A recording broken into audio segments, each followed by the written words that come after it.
question. Yes. What does harm reduction mean to you? I've had a lot of these conversations. Some people give a definition, some people, but ultimately, what does harm reduction mean to you? Harm reduction is a pretty vast thing, in my opinion. It can mean harm reduction with substances where you're trying to reduce the amount of harm or the imminence of death for a person. And so, for instance, harm reduction with syringes, you're trying to reduce the amount of communicable diseases and infections that happen with people sharing or reusing their needles. And then we offer the glass pipes and things as an alternative to injection, because the hope is that reduces the instances where they may have come in contact with a communicable disease, or they may have a skin issue that comes because they were injecting. But then there's also harm reduction with when we do wound care,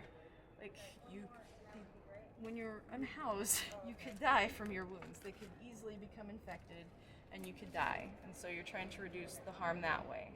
Harm reduction is also with meeting basic needs. For instance, it's really hard to be homeless and have your period when you're a female. And you can get pretty desperate because that is a really, really rough time. And so say some dude had enough money or resources to buy stuff and it's like, hey, I've got this.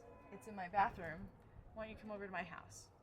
Okay, so that's actually gonna nothing's for free because I don't have a lot of money either. And then it starts to turn into a whole exploitation issue.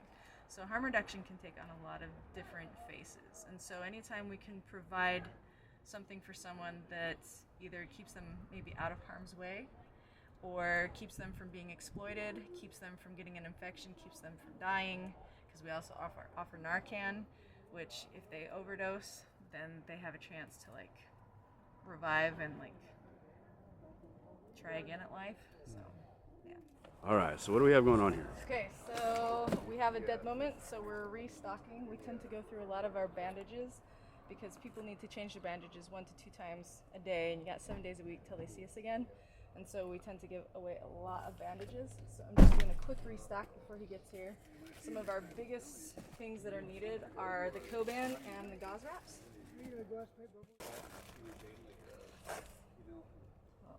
We probably go through about 100 of the gauze wraps and Coban wraps every Tuesday. The non-adherent pads, we go through just a few less because we also have other types of coverage for wounds, like the Zeroform and the Hydrofair Blue. So it depends on what the person wants. Everybody has a pretty specific thing, and some people need to keep their wound wet, and some people need to keep their wound dry. And we also have a thing we give them from our nurse on when to keep your wound dry and when to keep your wound wet. For educational purposes, I assume. Yes, just for educational purposes. It's stuff they could probably Google as well, but who has access to Google when your basic needs aren't met, Yeah, definitely. No, that's great to hear. I've heard that a couple times, just you guys giving, not medical advice, but suggestions and... Yeah, we don't give medical advice. That's not our thing. However, I do point out, hey, our RN did write this up if you're interested or need any help, figuring out how to take care of your wound. Yeah, that makes sense. Yeah, I think that's the biggest thing that I've seen is there's been numerous people that their wound care is the biggest thing that they're here for. And I just heard the story. You and I are going to have a deeper conversation about that, but a gentleman is losing his leg, and basically you guys have helped him have that leg, keep it, not be amputated, and I was just like, oh my gosh, yeah, that's a hard story to hear. Yeah, there's a lot of them where they'll come and they'll show us their wound, because it helps if we know, okay, what are we dealing with, what do you need?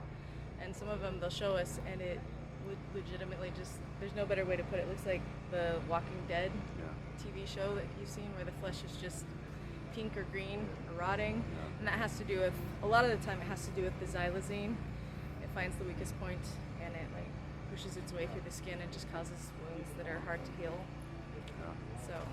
Yeah, well, it's great. That's the biggest thing that I've heard, I think, or one of the biggest things is having access to that. It's such a huge deal. They can't get it anywhere. It's too expensive, especially if they have to change their bandages 2 to 4 times a day. Yeah, that's the biggest thing that I keep hearing is they go to the hospital and they're like, well, that was nice, how am Yeah. I supposed to keep up on this? Yeah. And so this definitely helps them. And I know there was another lady who she managed to get to the mobile clinic, and they had been like helping her along the way. And they said from when they first started seeing her to like now, after she'd been with our services a few times, her wound was like 1,000 times better. So that always feels good when Yeah. you get to hear those like win Yeah. stories. Yeah, definitely. No, that's awesome. That's a big deal. Yeah. All right, looks like you got some more guests here, so I'll